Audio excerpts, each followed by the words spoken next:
नमस्कार. रयतेच्या दरबारमध्ये आपणा सगळ्यांचं हार्दिक स्वागत. निरनिराळ्या सकारात्मक प्रयत्नांची माहिती आपण आपल्या या कार्यक्रमातून करून घेत असतो, ज्याला उत्तम प्रतिसाद आम्हाला मिळत आहे. त्याबद्दल अनेक अनेक धन्यवाद. मंडळी, शासनातर्फे अनेकविध योजना राबवण्यात येतात. त्यामागचा उद्देश हाच असतो की समाजामध्ये जे सर्व घटक आहेत ना, त्या सर्व घटकांना लाभ मिळावेत किंवा ते समाजाच्या मुख्य प्रवाहामध्ये यावेत आणि कुठेतरी एक स्वस्थ समाज निर्माण व्हावा. ह्याच धारणेतून शासनातर्फे विविध योजना उपक्रम राबवण्यात येत असतात. बरेचदा काय होतं, शासन तर करत आहे पण आपल्याला त्याबद्दलची सविस्तर माहिती नसते आणि त्यामुळे आपण त्या लाभांपासून वंचित राहत असतो. हीच गोष्ट हेरून आम्ही रयतेचा दरबार ह्या आपल्या कार्यक्रमातून या सर्व योजना असतील किंवा उपक्रम असतील, अभियानं असतील, यशोगाथा असतील, या सर्व बाबतीतली सविस्तर माहिती आम्ही आपल्यापर्यंत पोचवत असतो. कधीकधी या सगळ्यामध्ये अडीअडचणी येतात, त्याच्यावरती निरनिराळे उपायसुद्धा योजले जातात आणि कुठेतरी यश प्राप्त केलं जातं. ही सगळी माहिती आम्ही सातत्याने रयतेचा दरबार या कार्यक्रमातून मांडत आहोत. आमची अपेक्षा एकच आहे, ही माहिती तुम्ही जाणून घ्या, त्यापासून लाभ घ्या आणि ही माहिती इतरांनासुद्धा सांगा. आणि त्यासाठी रयतेचा दरबारचा प्रत्येक एपिसोड आपण बघण्याची आवश्यकता आहे. त्यासाठीच एकमेकांना मदत करू, एकमेकांची काळजी घ्या आणि सगळ्यांचं जगणं समृद्ध करूया. त्यासाठीच रयतेचा दरबार.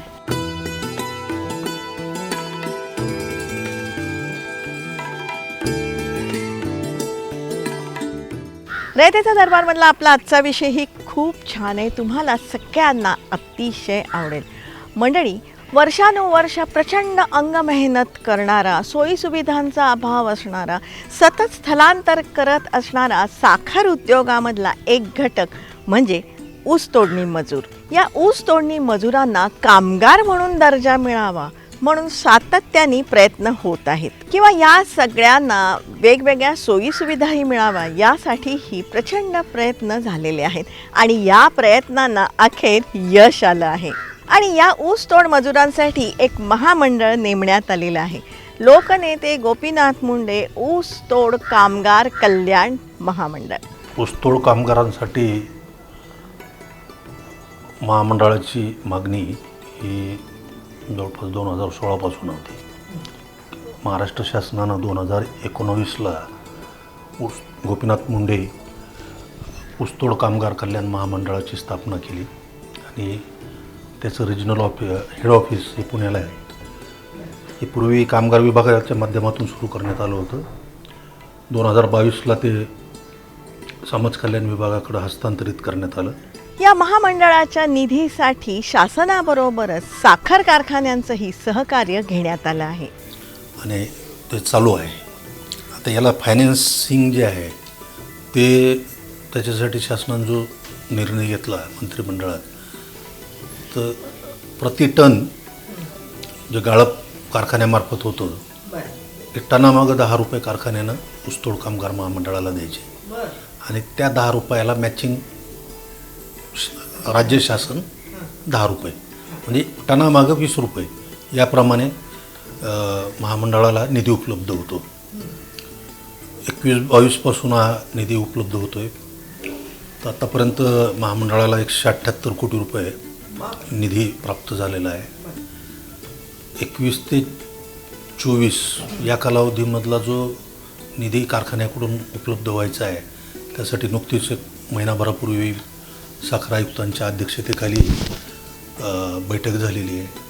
तर तो निधीसुद्धा आता साधारणतः दिवाळीपर्यंत उपलब्ध होणार आहे. त्याच्यामुळं ऊसतोड कामगार महामंडळाकडं निधी पर्याप्त स्वरूपात उपलब्ध होणार आहे. ऊसतोड कामगारांना भविष्य निर्वाह निधी असेल, राज्य कामगार विमा योजना असेल, उपदान असेल, सानुग्रह अनुदान असेल इत्यादी योजनांचा लाभ अजिबात मिळत नाही. सततचं स्थलांतर केल्यामुळे ऊसतोड मजुरांच्या मुलांना शिक्षणाबाबतीतही प्रचंड अडचणी येत असतात. त्यांना आरोग्याच्या समस्या असतात, राहण्याच्या समस्या आहेत. या सर्व समस्यावरती तोडगा काढण्यासाठी हे महामंडळ साकारण्यात आलं आहे. त्याच अनुषंगाने या मुलांच्या शिक्षणाच्या बाबतीत महामंडळातर्फे एक योजना कार्यान्वित करण्यात आलेली आहे. संत भगवान बाबा वसतिगृह योजना. याविषयीची माहिती आपण जाणून घेऊया. कारखान्याच्या स्तरावर ज्या सुविधा उपलब्ध करून द्यायच्या आहेत त्या सुविधा देणं, त्यांच्या मुलांचा शैक्षणिक विकास करणं आणि कामगारांचा आर्थिक विकास करण्याच्या दृष्टिकोनातून योजना राबवणं आणि त्यांना स्वावलंबी कसं करता येईल या दृष्टिकोनातून नियोजन करण्यात येत आहे.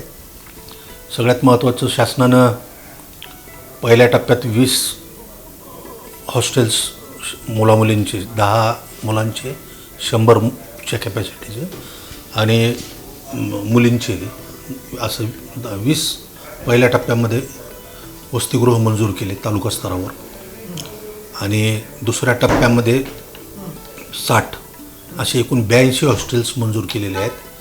आज मी तेच पहिल्या टप्प्यातले जे 20 मंजूर केले आहेत त्याच्यातले 18 सुरू झालेले आहेत आणि दुसऱ्या टप्प्यातल्या 60पैकी जवळपास 25 हॉस्टेल्सला जागा मिळाल्या आहेत. त्याच्या भाडे करार झालेले आहेत आणि आता तिथले प्रवेश प्रक्रिया सुरू झालेली आहे आणि साधारणतः 980 मुलं या वसतिगृहामध्ये राहून शिकत आहेत. त्यांची जेवणाची व्यवस्थासुद्धा सहाय्यक आयुक्त समाज कल्याणच्या माध्यमातून केली गेलेली आहे. मंडळी, या ऊसतोडणी मजुरांविषयीचा एक एपिसोड आपण जनता दरबार ह्या आपल्या कार्यक्रमामध्ये 10 वर्षांपूर्वी केलेला होता आणि ह्या एपिसोडमध्ये ऊसतोडणी कामगारांचं नेमकं आयुष्य कसं असतं, त्यांना समस्या काय येतात किंवा त्यांच्यासाठी निरनिराळ्या योजना काय आहेत याविषयीची संपूर्ण माहिती जाणून घेतली होती आणि हा एपिसोड त्या काळी सगळ्यांना प्रचंड आवडलेला होता. ऊसतोडणी मजुरांचं जगणं आज आपण समजून घेणार आहोत.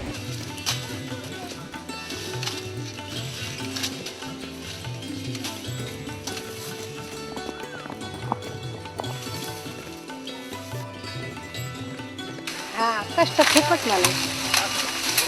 लेकरं बाळा लहानचे मोठे करायचे असते ते काय आता काय म्हणणं असायचं. आता हे जसं देव देईन तसं राहायचं, काय करायचं. आणि शेतातला हा ऊस कारखान्यापर्यंत नेणाऱ्यातला जो महत्त्वाचा दुवा आहे ऊस तोडणी मजूर, त्या दुव्यावरती आपण लक्ष केंद्रित करूया.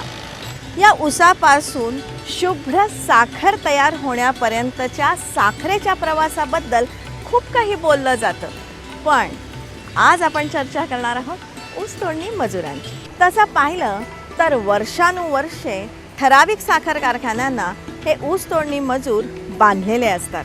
त्यासाठी हे मजूर आपापल्या गावातून स्थलांतरित होत असतात. तसं पाहिलं तर आपल्या राज्यातून बीड, जालना ह्या ठिकाणाहून हे ऊस तोडणी मजूर मोठ्या प्रमाणावर येतात. परराज्यातून म्हणाल तर कर्नाटक किंवा गुजरात इथून हे तोडणी मजूर मोठ्या प्रमाणावर येतात.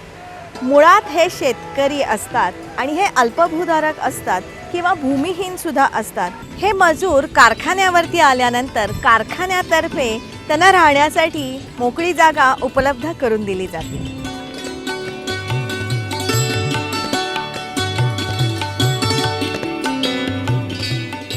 या मोकळ्या जागेवरती या मजुरांसाठी निवारा उभारला जातो. हा निवारा म्हणजे एक छोटीशी झोपडी असते. या झोपडीला इथे कोपी असं म्हणतात आणि ही जी कोपी असते ना, ही ऊसाच्याच पेंड्यांनी तयार केलेली असते. म्हणजे ऊसाचे जे वाडे असतात, आता वाडे म्हणजे ऊसाचा जो शेंडा असतो त्या शेंड्यातून काही साखर निर्माण होत नाही, त्याच्यामुळे ते शेंडे तोडले जातात आणि ते जनावरांना खाण्यासाठी सुद्धा चारा म्हणून उपयुक्त असतात आणि त्याला वाडे म्हणतात. तर हे वाडे घेऊन आणि काही लाकडं रचून एक छोटीशी झोपडी बांधली जाते, म्हणजेच कोपी बांधली जाते. ही कोपी बाहेरून छोटीशी दिसली ना तरी आतमध्ये इथे बऱ्यापैकी जागा आहे आणि एकदा ही कोपी बांधली की मग इथे भांडीकुंडी येतात, चुलाणं येतं, कपडे पसरलेले असतात, अगदी तान्हुल्यांसाठी झोळीसुद्धा बांधली जाते.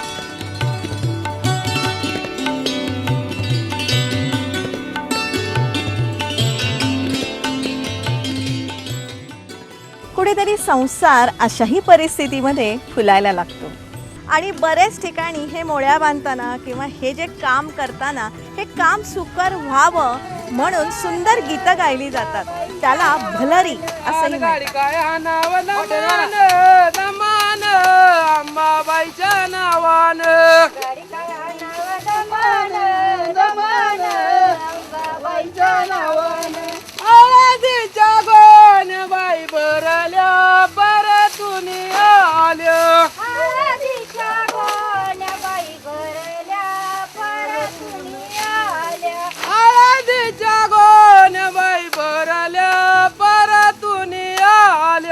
ऊस तोडणी मजुरांचे नेमके दर कसे आहेत?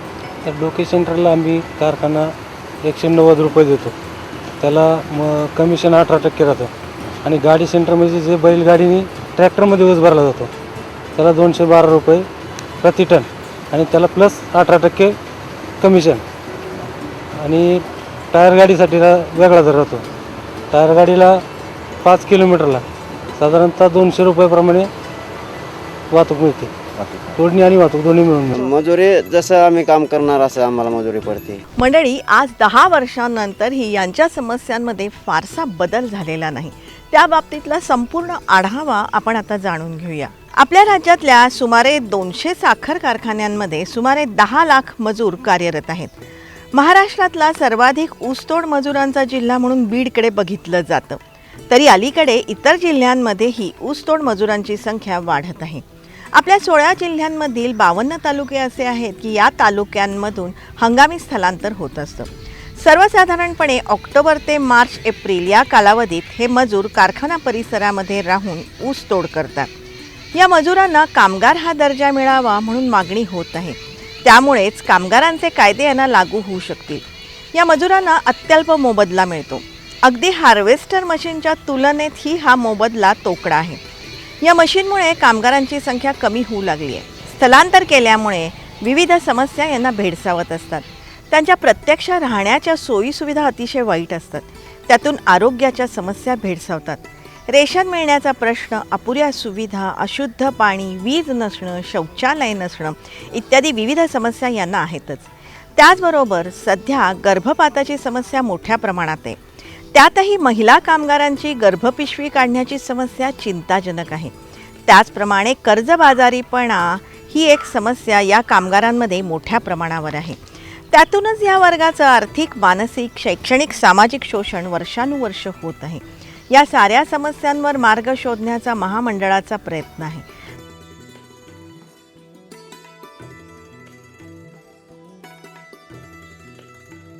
प्रशिक्षण देणं मुलांना किंवा स्वतः ऊसतोड कामगार जरी असला त्याला एखाद्या व्यवसायाचं स्किल देणं आणि त्याला महामंडळाच्या माध्यमातून कर्ज उपलब्ध करून देणं जेणेकरून तो स्वतःच्या पायावर उभा राहू शकला पाहिजेत.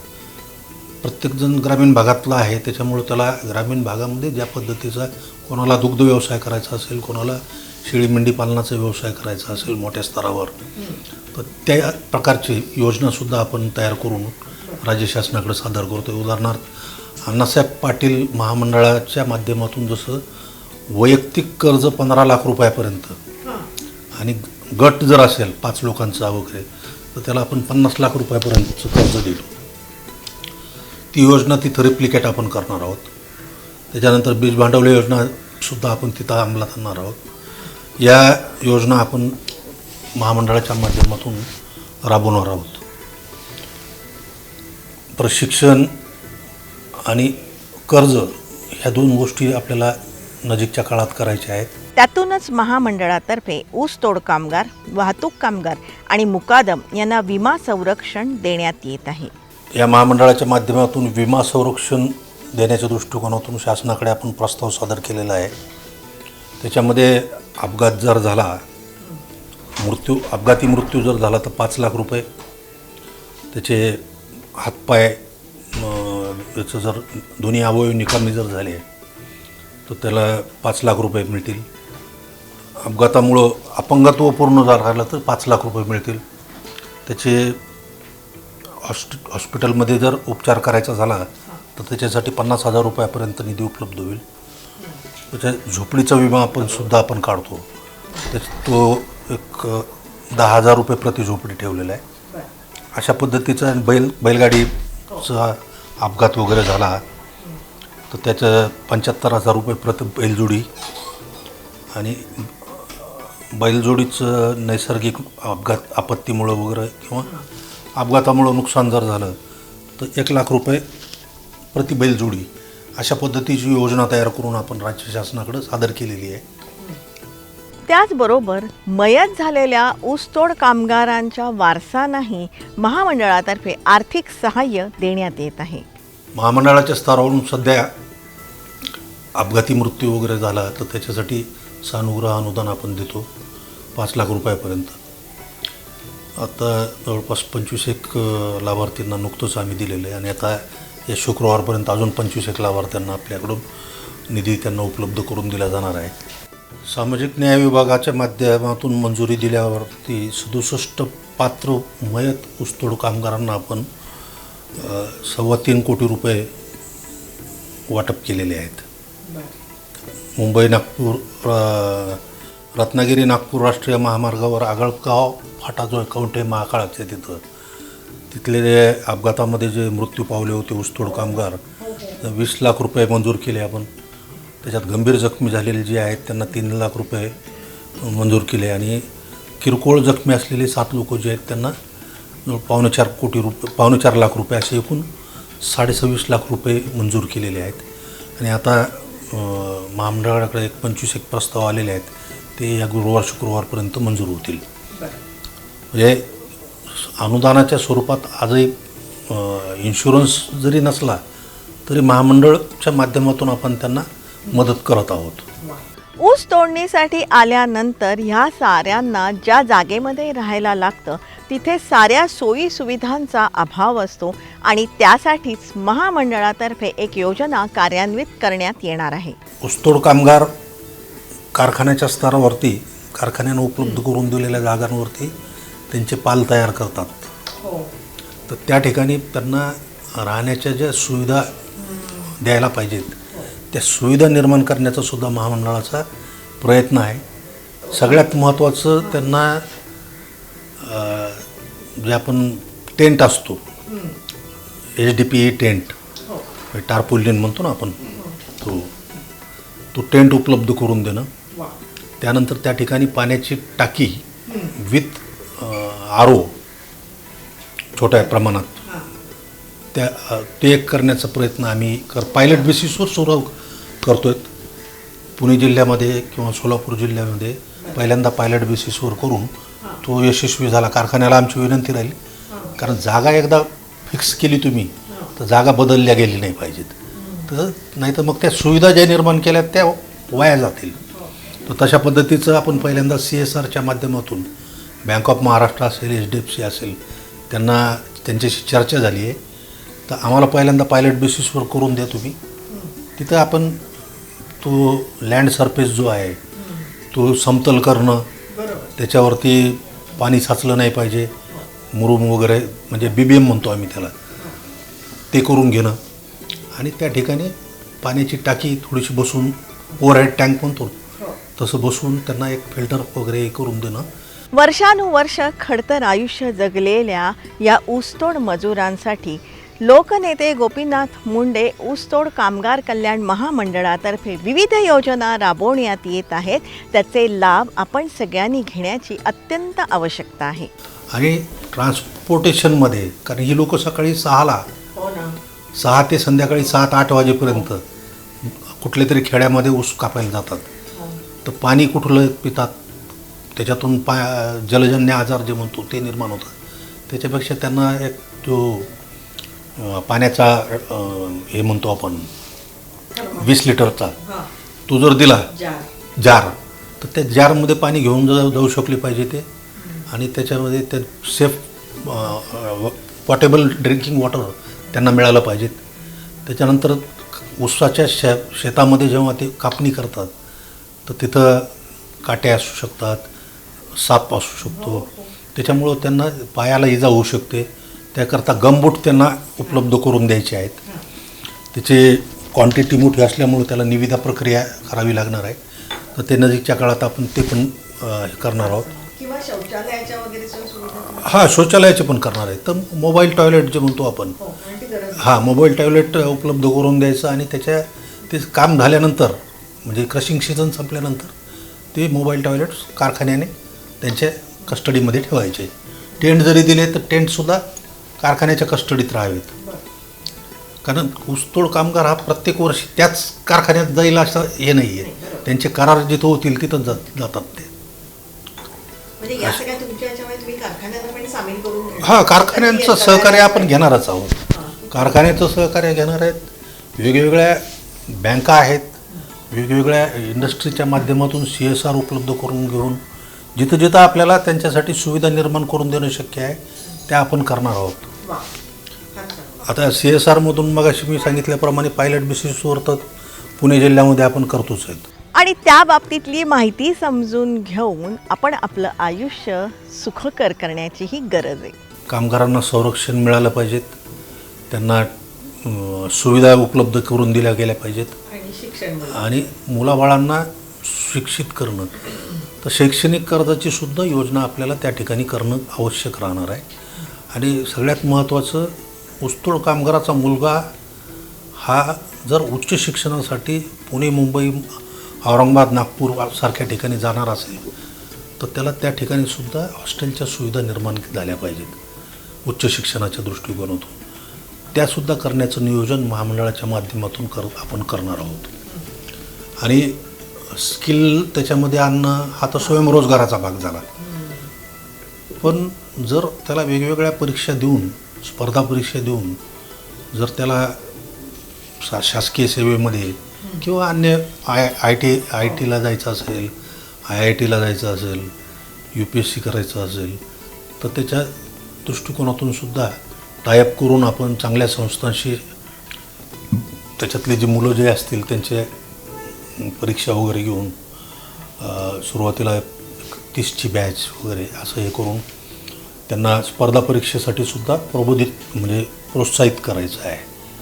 मध्यंतरी एका वृत्तपत्रामध्ये बातमी आपण वाचली असेल कदाचित की ऊसतोड कामगाराचा मुलगा IAS का IPS झाला काहीतरी. प्रत्येकात जिद्द आहे.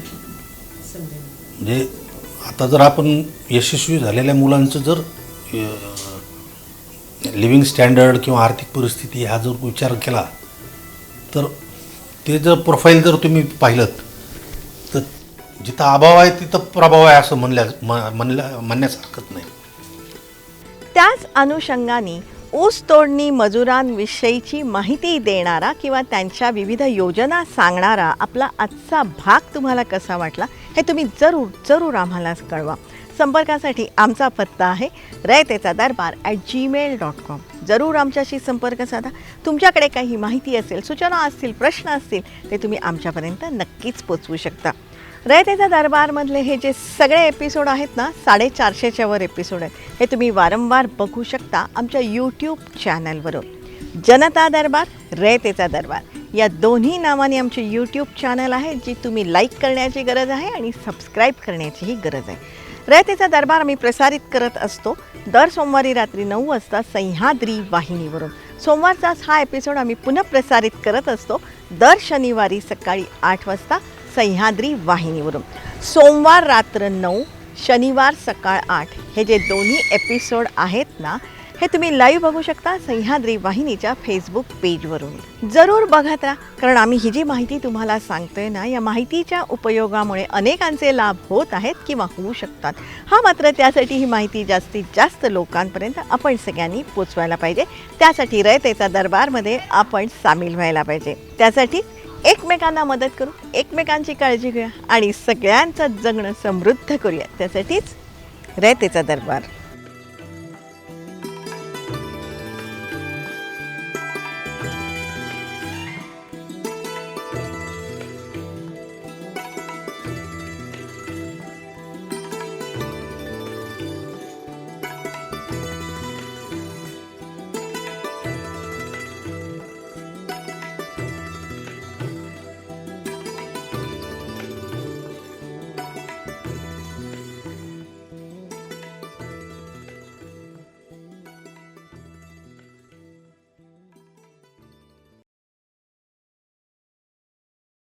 आहे